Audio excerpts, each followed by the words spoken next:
Hi friends, ഇത് ഞങ്ങൾ ഇന്നലെ പോയൊരു ക്ഷേത്രമാണ്. വെളിങ്ങോട് അർദ്ധനാരീശ്വര ക്ഷേത്രം. ഞങ്ങൾ രാവിലെ പോകുന്നതായിരുന്നു വിചാരിച്ചിരുന്നത്. പക്ഷേ രാവിലെ നല്ല മഴ ആയതുകൊണ്ട് വൈകുന്നേരമാണ് പോയത്. ഞങ്ങളവിടെ എത്തിയപ്പോൾ 6:30 ആയിരുന്നു. അപ്പോൾ ഇരുട്ട് വീഴാൻ തുടങ്ങിയിരുന്നു. അതുകൊണ്ട് വീഡിയോയ്ക്ക് കുറച്ച് ക്ലാരിറ്റി കുറവുണ്ടാവും. ഈ ക്ഷേത്രത്തിൻ്റെ പ്രത്യേകത, ഈ ക്ഷേത്രം വെള്ളത്തിലാണ് സ്ഥിതി ചെയ്യുന്നത്.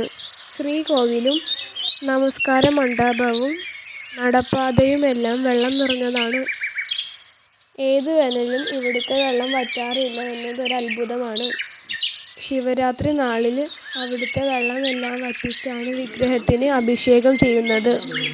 ഈ വെള്ളത്തിൽ നമുക്ക് കുറേ മീനുകളെ കാണാൻ പറ്റും.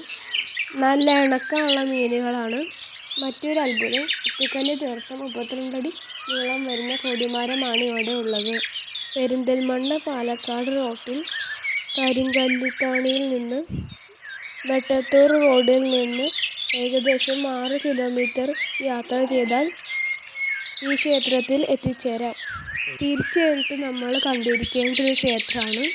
എന്തായാലും നമ്മൾ കണ്ടിരിക്കേണ്ട ഒരു ക്ഷേത്രമാണിത്. ഈ ക്ഷേത്രത്തിലെത്തി നമുക്ക് പറഞ്ഞറിയിക്കാൻ പറ്റാത്തൊരു ഫീലാണ്.